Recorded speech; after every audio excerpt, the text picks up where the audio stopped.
for the press class. He's joining us from Mogadishu. I want to start with Ralph. You just had a keynote address, and I don't want to betray your profile, but I know that you work with the central bank, so definitely you are taking intent notes on this one. But just tell us your own thoughts about the keynote address and how you've handled the crisis. All right, thanks everyone. And it was good hearing you speak.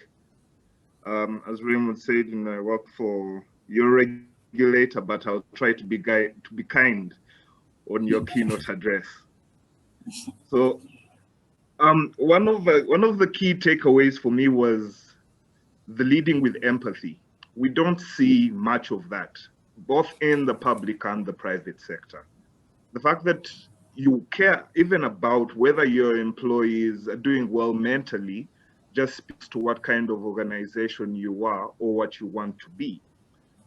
You have seen instances in which people are still required to go to work, even the current situation in the country, the unrest in town, but you have bosses who will be saying, where you want you on your desk.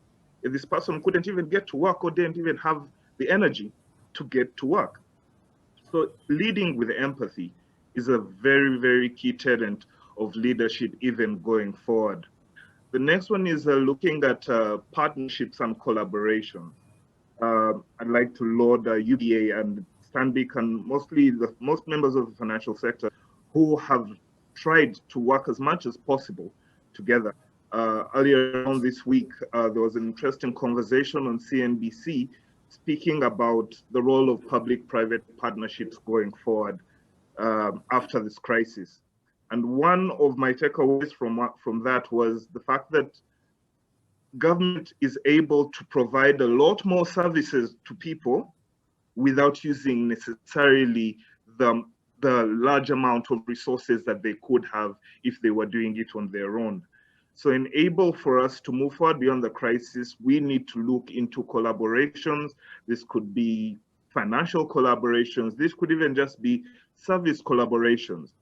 You have initiatives like Rocket Health and you have transport services like Safe Border, who could actually, this is just a thought, could push their services to a much larger population. And I think my final takeaway from what was a brilliant keynote address was about stopping to reflect, reimagine, and rethink the way in which we work. This is not only in digital space, this is not only in how you relate with your employees, but look at it from the public perspective, the public service perspective, is that if we actually realize how much money the government has saved on travel, both foreign and domestic in this time, this money could be allocated somewhere else.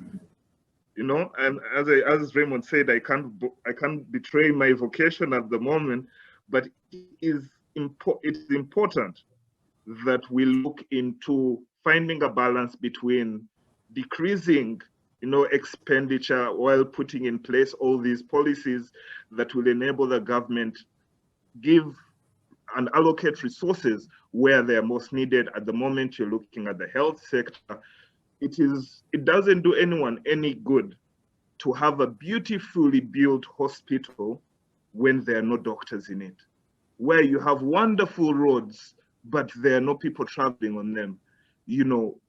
We need to have human-centered public policy going forward with the citizenry and their rights and well-being at the key center of everything. Thank you very much.